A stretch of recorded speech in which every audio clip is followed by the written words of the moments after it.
반갑습니다. 예, 저는 아까 강목사님 말씀하셨는데 저는 청빙과 전혀 관련이 없거든요.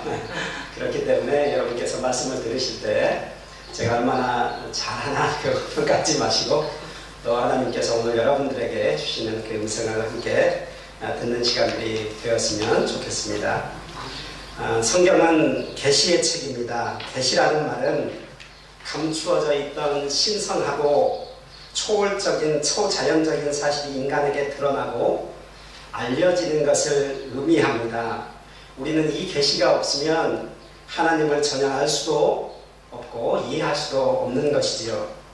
하나님께서는 성경의 계시를 통해서 우리에게 그분 자신이 누구이신지, 그리고 그분의 우리를 향한 그분의 뜻과 영원한 목적이 무엇인가 하는 것을 조금씩 점진적으로 좀 더 명확하게 드러내 주셨습니다. 그러므로 우리는 성경 한 구절 한 구절, 그리고 한 장 한 장 읽어나갈 때마다 주님께서 우리에게 계시의 영을 부어주셔서 하나님을 더 알게 하시고 그분의 갈망과 목적을 알게 해달라고 기도할 필요가 있는 것입니다. 오늘 저는 창세기 그리고 출애굽기에 나타난 하나님의 계시가 어떻게 점진적으로 그리고 발전적으로 우리에게 드러나 있는가 하는 것을 말씀드리고자 합니다. 여러분, 창세기 1장 1절이 어떻게 시작하는지 아시나요? 태초에 하나님이 천지를 창조하시니라, 이렇게 말씀하시죠. 하나님의 놀라운 창조의 이야기로 시작합니다. 아무것도 없는 데서 하나님께서 천지를 만드셨습니다. 세상을 하나님의 창조의 아름다움과 질서와 조화 그리고 생명이 가득한 곳으로 만드셨던 것이지요. 그런데 여러분, 창세기 마지막이 어떻게 끝나는지 아십니까? 창세기 마지막이 50장 26절인데 여러분 혹시 아세요? 네, 한번 띄워보실래요? 이렇게 여기 나와 있네요. 같이 한 목소리 읽어볼까요? 요셉이 110세의 죽음에 그들이 그의 몸에 향재료를 넣고 애굽에서 입관하였더라. 창세기에서 시작된 놀랍고 아름다운 창조의 이야기가 애굽에서 죽어서 관에 들어갔다, 즉 참담한 비극으로 끝나고 있는 것을 여러분들이 보게 될 것입니다. 왜 이런 비참한 이야기로 끝을 맺고 있을까요? 하나님은 온 천지를 그분의 말씀으로 창조하셨습니다. 하나님의 창조의 하이라이트는 바로 사람이었지요. 창세기 1장 26절을 보면 하나님이 그분의 형상을 따라서, 우리의 형상을 따라 우리의 모양대로 우리가 사람을 만들고, 이렇게 말씀하시죠. 하나님이 사람을 만드실 때 성부, 성자, 성령 삼위일체 3-in-1 하나님이 함께 회의를 하셨어요. 그러면서 어떻게 우리가 함께 우리의 모양대로 우리가 우리를 닮은 그 존재를 우리가 함께 만들자, 이렇게 해서 만들어진 존재가 바로 우리라는 거예요. 사람이라는 것입니다. 삼위일체 하나님이 가장 높은 생명을 가진 존재를 만드셨어요. 하나님께서 손수 흙으로 사람을 빚으시고 자신의 호흡을 불어넣으셨어요. 그 말은 하나님의 생명과 그분에게 속한 모든 것을 인간에게 불어넣어 주셨다 하는 것을 의미하는 것입니다. 하나님께서 자신의 형상을 따라 그분의 호흡을 불어넣으시면서까지 사람을 만드신 이유가 무엇일까요? 바로 그분을 간직하고 그분을 표현하고 그분을 영화롭게 하기 위해서입니다. 여러분, 하나님께서 하나님의 이미지로 우리를 지었다고 하시죠. 여러분, 뭔가 이미지는 무엇인가를 드러내고 나타내죠. 하나님께서 우리를 동물의 돼지의 이미지로 짓지 않았어요. 돼지를 닮고 돼지처럼 이렇게 살아가도록 하지 않으셨어요. 우리로 하여금 하나님, 당신을 닮은 하나님의 이미지대로 우리를 지으셨어요. 왜요?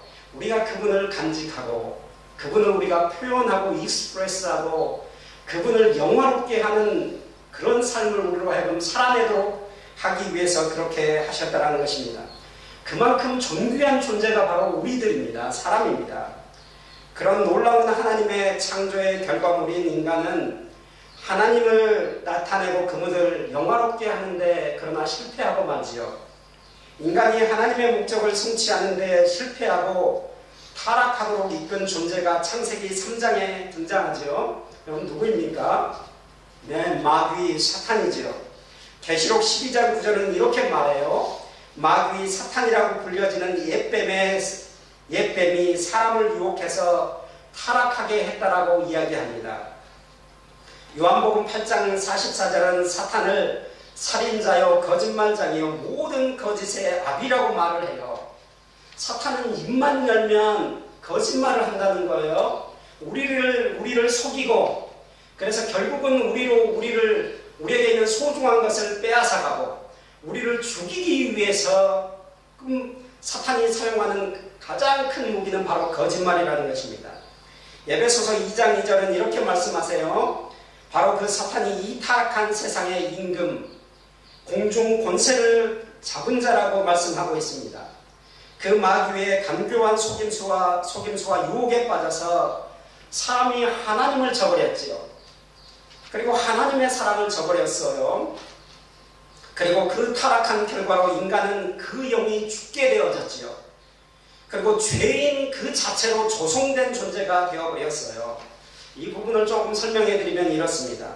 그럼 우리나라 성경을 보면 죄와 죄들에 대해서 구분이 없어요. 그런데 여러분께서 성경을 원문이나 여러분 영어 성경을 한번 보세요. 제가 하는 말이 거짓말이 아닌 것을 알게 되실 거예요. sin과 sins가 구별이 되어 있어요. 이 sin은 뭐와 같냐면 바로 나무와 같아요. 그리고 sins는 바로 열매와 같습니다. 저희 집에 제가 2년 전에 저희 집에다가 레몬추리와 라임을 이렇게 라임나무를 심었거든요. 그런데 제가 전문가가 아니어서 2년이 됐는데도 이게 어떤 나무인지 모르겠어요. 그런데 제가 알 수 있는 비결이 있습니다. 뭘 보면 알까요? 열매를 보면 알아요. 왜 여러분 라임 추리, 이 라임 프루시 열리겠어요? 그 나무가 라임이니까 라임 프루스를 그렇게 열리는 거예요. 여러분 그런데 성경에서 왜 사람을 죄인이라고 하시는지 아세요? 여러분 이 프루트, 이 열매들만 보고서 우리를 죄인이라고 하는 것이 아닙니다. 성경에서는요 그보다 더 나무 그 자체를 보고 죄인이라고 해요. 무슨 말이냐면 사람의 대표인 아담이 타락했을 때 사람 모두가 죄인이 된 것입니다. 여러분 그러므로요 우리가 죄인이기 때문에 어떤 열매를 맺을까요? 죄들, 왜 죄의 열매들이 나와요. 우리는 그래서 죄를 끊임없이 틈만 나면 환경과 여건이 주어지면 우리는 자동적으로 죄를 짓게 되어 있어요. 노력할 필요가 없어요. 마치 때가 되면요 라임 열매가 열리듯이요 우리가 그렇게 죄를 짓는다니까요. 바로 우리 자체가 죄 그 자체예요. 우리는 죄를 끊임없이 생산해내는 공장과 같아요, 여러분. 그러므로요, 우리가 죄들을 지어서 죄인 되는 것이 아니라, 잘 들어보세요. 우리가 죄들을 지어서 죄인 되는 것이 아니라요, 우리는 죄인이기 때문에 죄들을 짓는 거예요, 여러분.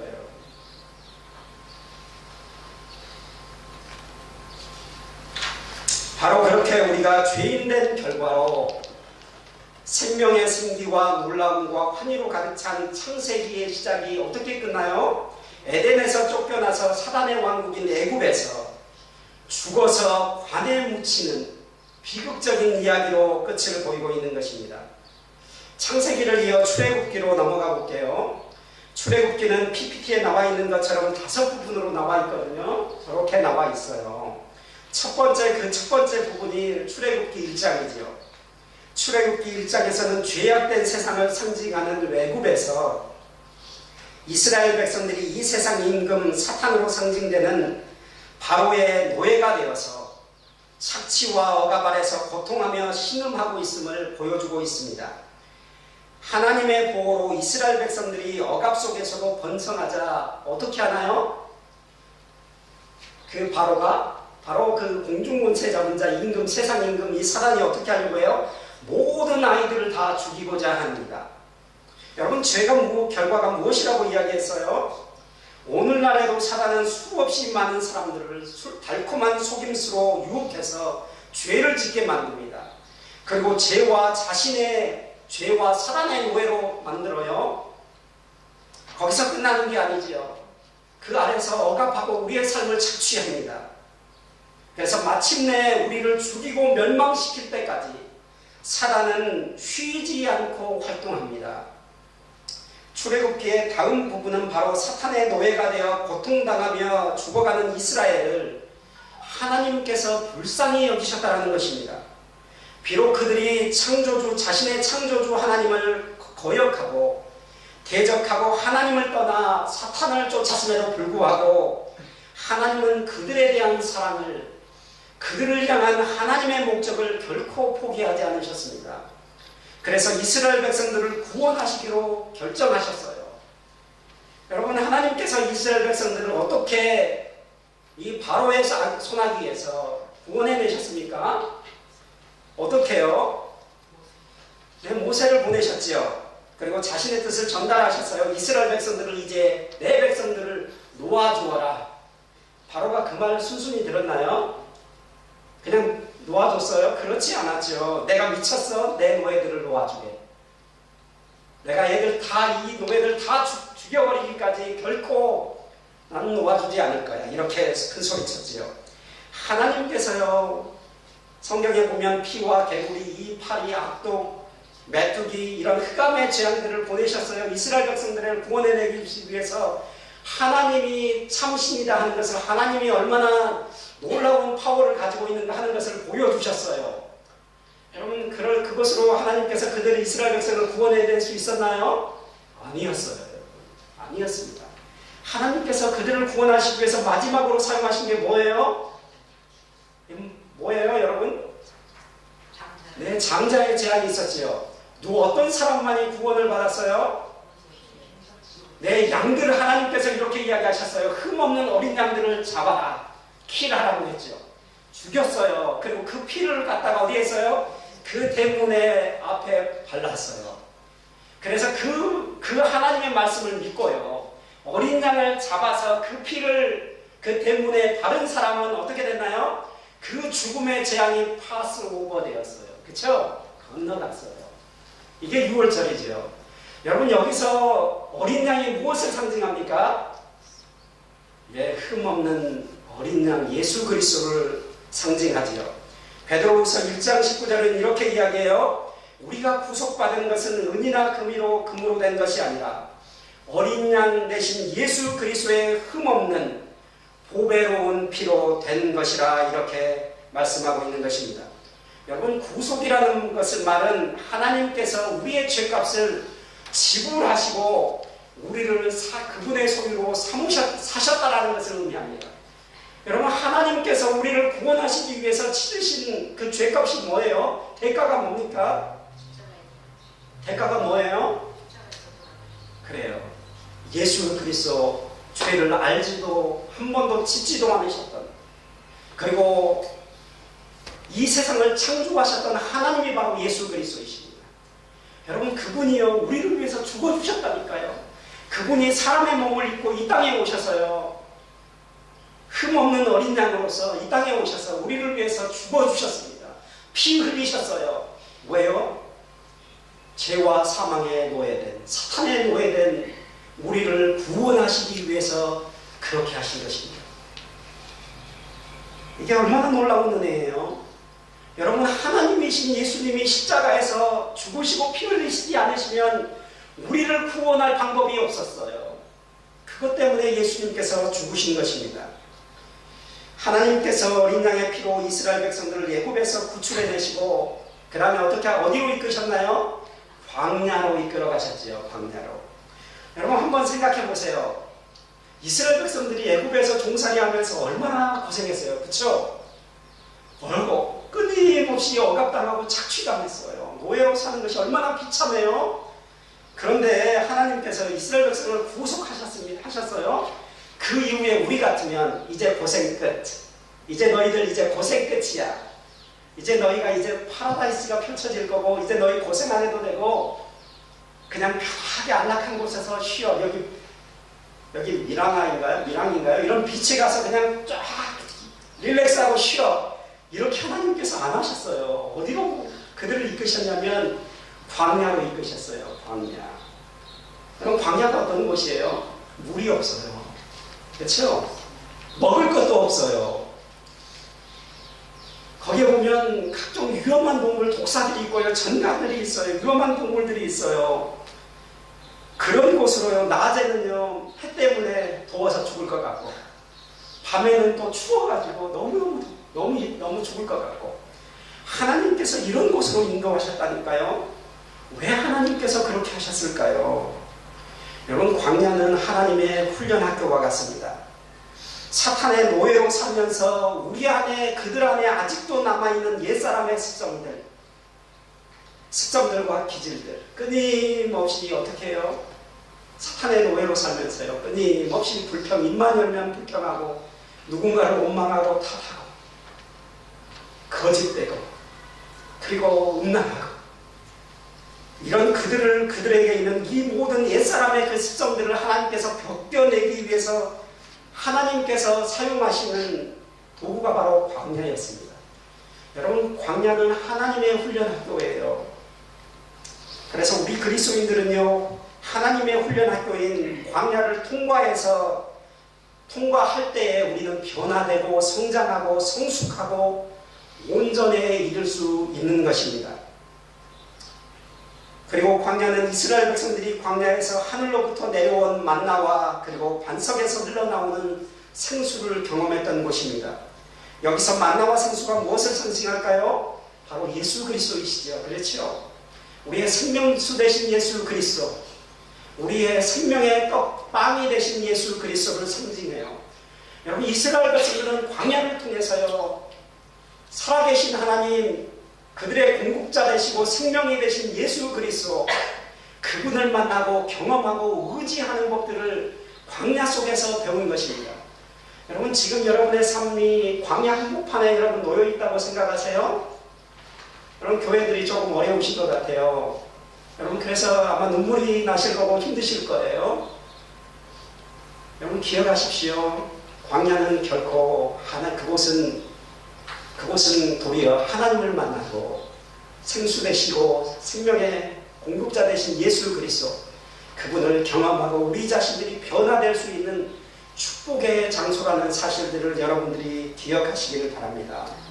만약 우리가 이 광야 속에서 예수 그리스도, 그분을 날마다 경험하고 그분으로 살아가는 법을 여러분이 삶 속에서 경험하게 된다면, 여러분, 이 광야 험하고 눈물나고 때로는 한숨이 절로 나오는 이 광야가 다 여러분들에게 축복이 될 것입니다.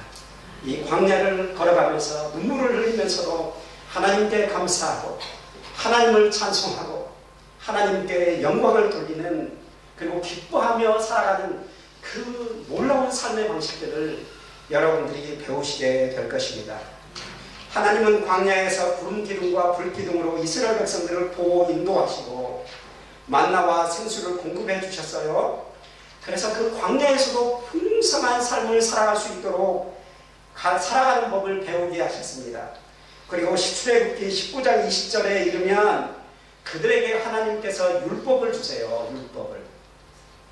많은 형제 자매님들이 율법을 주신 목적과 기능들을 오해하고 계세요.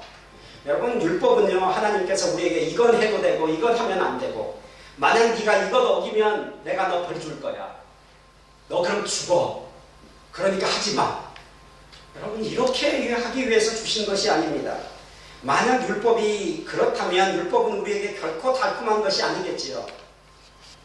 그것은 우리의 자유를 억압하는 굴레요, 우리를 고통스럽게 하는 무거운 짐이 될 것입니다.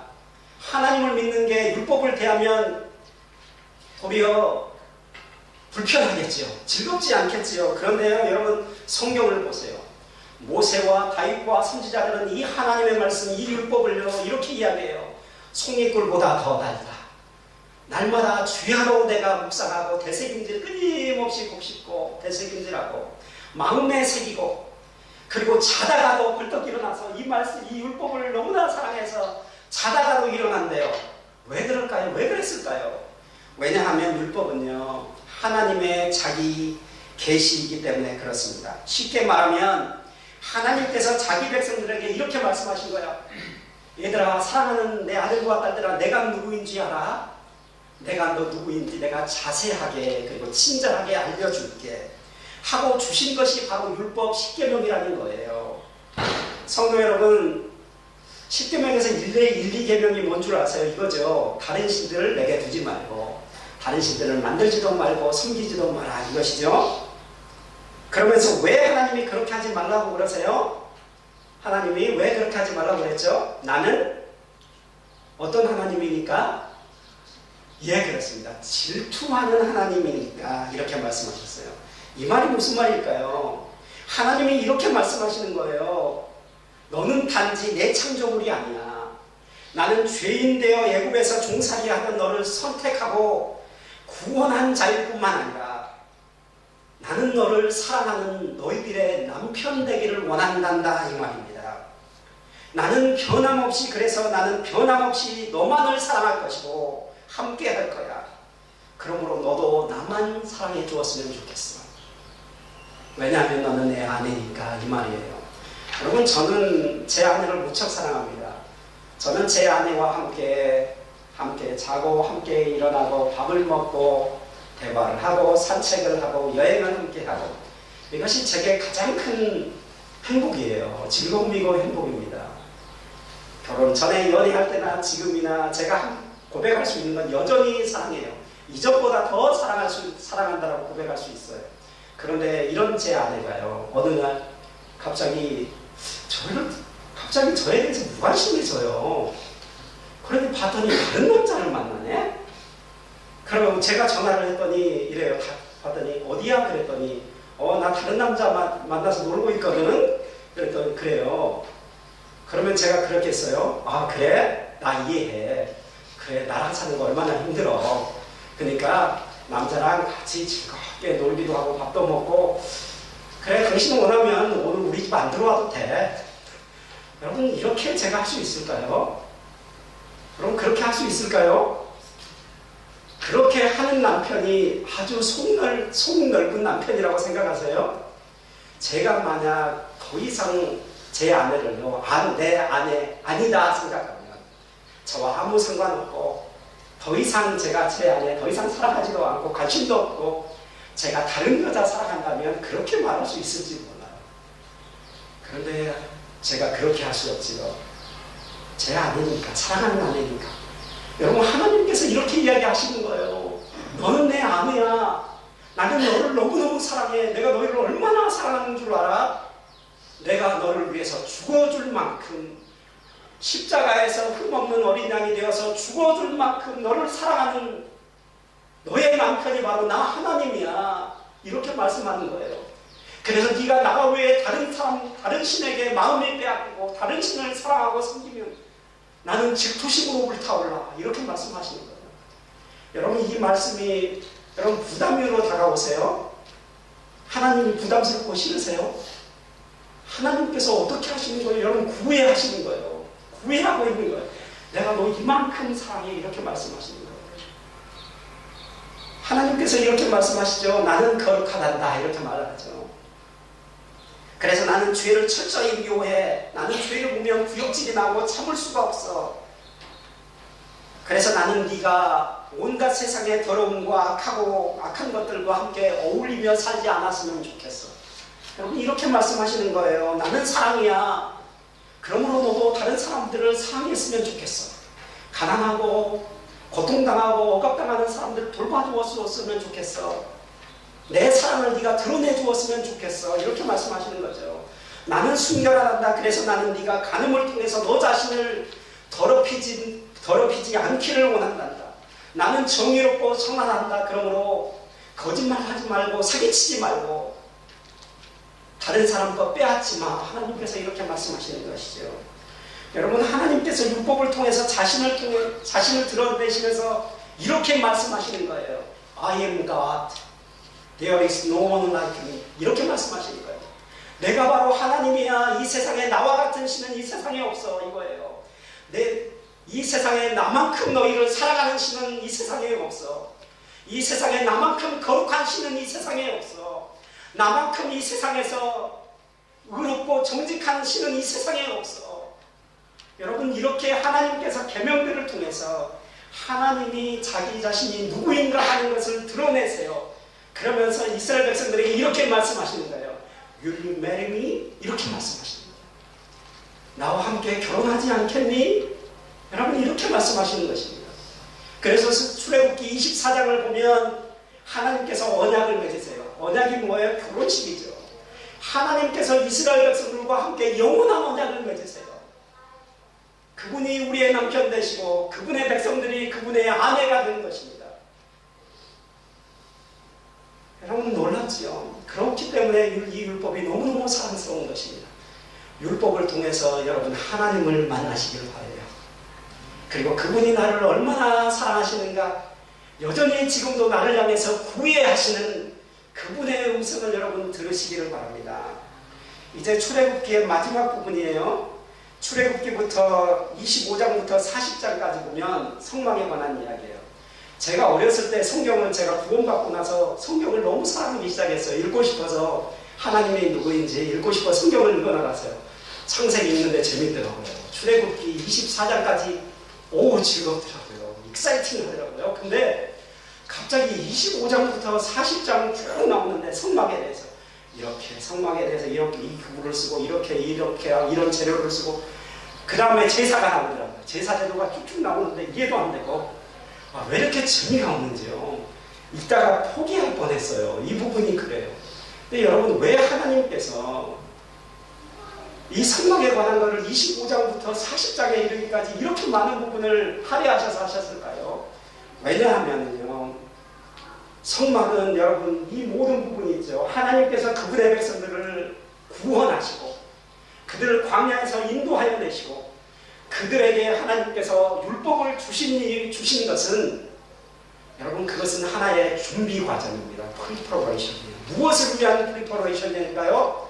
하나님의 성막, 하나님이 dwelling place, 하나님이 사시는, 머무시고 거주하는 그 장소를 지으시기 위해서, 그들로 하여금 짓도록 하기 위해서 하나님께서 그렇게 하신 거예요. 그러므로 여러분, 우리를 향한 하나님의 목적은요, 결코 구원이 아니라는 사실들을 기억하시기 바랍니다. 성막은 하나님이 거주하시는 집을 의미해요. 요한복음 1장 14절을 보면 말씀, 즉 주 예수님이 육체를 입고 우리 가운데 거주하셨다, 이렇게 말씀합니다. 바꾸어 말하면 예수님은 육체를 입고 이 땅에 오심을 통해서 이 땅 위에 건축된 하나님의 성전이 성막이 되셨다, 이겁니다. 그리스도가 우리 가운데 거주하시면서 하나님의 성막이 되셨다, 이렇게 말씀하세요. 예수님이 육체로 이 땅 위에 계셨을 때 그분 자신이 성막, 바로 하나님이 거주하시는 처소였다는 것입니다.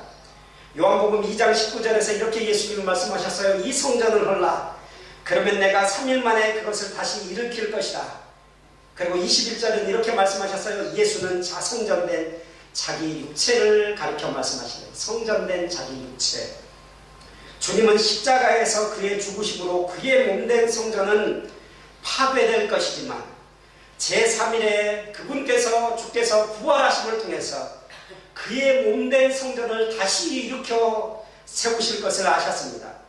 여러분, 주님께서 다시 죽으시고 부활하셔서 일으켜 세우신, 여러분, 하나님의 영원한 처소가 무엇인 줄 아세요? 그게 뭘까요? 오늘날 뭘까요? 그게 교회입니다. 그게 교회입니다. 여러분, 고린도전서 12장 27절을 한번 보세요. 한번 한글로 한번 읽어볼까요? 같이. 이제 너희는 그리스도의 몸이요 지체의 각 부분이라. 에베소서 1장 23절이요. 교회는 그의 그리스도의 몸이니, 이렇게 얘기합니다. 교회가 바로 그리스도의 몸이래요. 우리는 그분의 그 몸의 각 지체들이래요. 여러분도 잘 알다시피 예수님이 죽으시기 전까지는 어땠나요? 성막들 있죠. 하나님의 백성들이요, 이스라엘 백성들이 성막에 보면 마당 뜰이 있었죠. 그리고 그 다음이 뭐였어요? 성소가 있었죠. 그 다음이 지성소였는데 일반 사람 모든 백성들은 성막에 뜰은 다 들어올 수 있었어요. 그런데 성소부터는 누구만 들어갈 수 있는지 아세요? 제사장만 들어갈 수 있었습니다. 하지만 예수님은 자신의 죽으심을 통해서 하나님과 우리 사이를 가로막고 있던 휘장을 찢어놓으셨죠. 갈라놓으셨습니다. 이것은 하나님의 우리 모두가 제사장 되기를 원하셨다는 것은 제사장이 우리 모두가 제사장이 되어서 성소를 지나서 마당을 지나서 성소 가운데로 그리고 그 성소를 지나서 하나님이 임재하신 가장 거룩한 지성소까지 들어가서 하나님의 임재를 경험하고 그분의 영광을 날마다 경험하는 제사장 우리 모두를 제사장 삼기 위해서 그렇게 하셨다는 사실을 기억하십시오. 그러므로 오늘날 우리는 여러분 잘 들으세요. 그러므로 오늘날 우리는 평신도도 아니고 성직자도 아닙니다. 우리는 누구일까요? 오직 왕같은 제사장입니다. 여러분 이거 믿으세요? 여러분 이거 믿으십니까? 이거 믿으셔야 됩니다. 성경이 제가 하는 이야기가 아니죠. 성경이 이야기해요. 너희는 왕같은 제사장이다. 여러분 목사가 제사장이 아니에요. 아니 목사가 제사장이에요. 그런데 여러분들도 동일한 제사장입니다. 그러므로 우리에게는요 어떤 사명이 있는 줄 아십니까? 우리 모두가 하나님의 제사장으로서 함께 우리 모두가 함께 하나님이 거하시는 우리와 하나님이 함께 사는 그 집을 함께 세워나가는 것이 우리의 사명이고 우리가 살아가는 이 땅에 살아가는 존재 이유와 목적이라는 사실들을 기억하시길 바랍니다. 교회는요 어떤 특정한 목사나 장로나 어떤 특정한 사람이요 교회를 세워가는 게 아니죠. 여러분 성막에 보면 하나님께서 그분 이렇게 말씀하세요. 마음대로 지어 이렇게 하지 않았죠. 그분께서 어떻게 지어야 될지 모든 양식 패턴을 보여주시고 어떤 재료를 써야 될지 매테리얼스를 다 보여주셨어요. 왜 그런 줄 아세요? 그 패턴과 양식 그 재료들 하나하나는 그리스도 그분이 어떠한 분인가 하는 것을 보여주는 것이었어요. 뿐만 아니라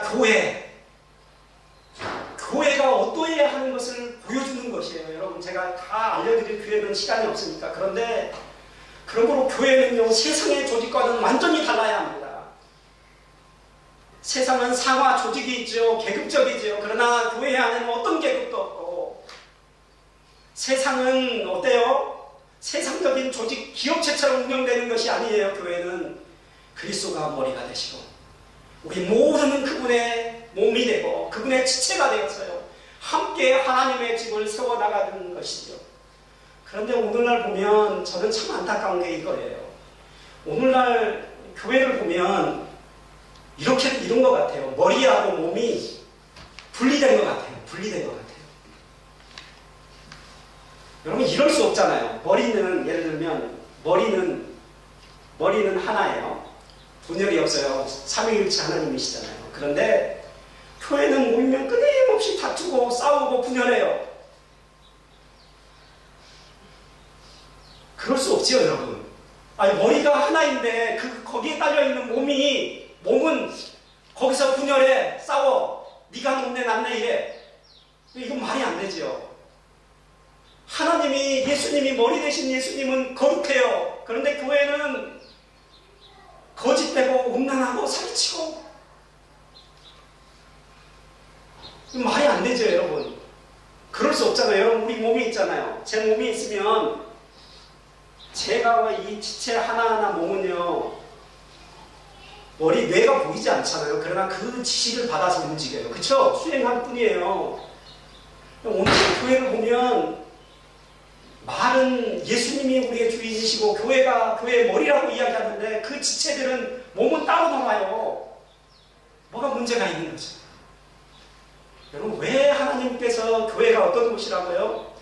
예수 그리스도께서 죽으시고 부활하셔서 세우신 것이 교회입니다. 여러분 구원은 우리의 삶의 목적이 아니에요. 구원은 그것은 시작입니다. 베이직이고 시작이에요. 하나님께서 우리를 구원하신 만약 그게 우리의 인생의 목적이라면 예수 믿고 바로 죽으면 끝나잖아요. 그렇잖아요. 하나님이 데려가 버리시면 되잖아요. 그런데 하나님께서 이 땅 위에 그분의 처소를 지기 원하셨어요. 예수님이 사람의 몸을 입고 이 땅 위에 하나님이 거주하시는 성막으로 이 땅 위에 계셨어요. 그리고 그분의 몸을 찢으시고 다시 부활하셔서 그분의 백성들과 그분이 하나님이 함께 살 영원한 처소 교회를 하나님께서 이 땅 위에 세우셨어요. 그래 그 교회를 통해서 하나님이 어떤 분인지 교회를 통해서 드러나고 그것을 통해서 교회를 통해서 하나님이 영광 받으시기 위해서 그렇게 하신 것입니다. 그러므로 교회는 그분을 표현하고 익스프레시브하고 그분을 글로리파이하는 그것이 바로 교회예요. 영이신 그분이 하나님이 어떤 분인가 하는 것을 세상 사람들이 교회를 통해서 보고 내 구주 대신 내 머리 대신 그리스도 나를 통해서 세상 사람들이 보고 야 너를 너 보니까 네 교회를 너 교회를 보니까 야 예수님이 얼마나 거룩한 분인지 알겠다. 예수님이 사랑인지 알겠어. 얼마나 정직하고 의로운 분이신지 알겠어. 이게 정상입니다. 하나님께서 교회를 통해서 자신을 드러내시고 세상 가운데 누구이신지 드러내시고 영광 받으시기 위해서 그리스도께서 죽으시고 부활하신 것입니다. 여러분을 구원하신 이유가 뭐라고요? 구원받고 천국 가라고가 아니고요. 구원받고 마치 예수님과 같이 되어서 함께 그분이 거하시는 집을 함께 교회를 함께 세워나감을 통해서 세상으로부터 그분이 찬양과 경배와 영광을 받으시기 위해서임을 여러분 기억하시길 바랍니다. 예람교회를 통해서 예수 그리스도께서 어떤 분이신가 하는 것이 드러나고 그래서 그분이 세상 가운데 높임을 받으시기를 축복합니다. 함께 기도합시다.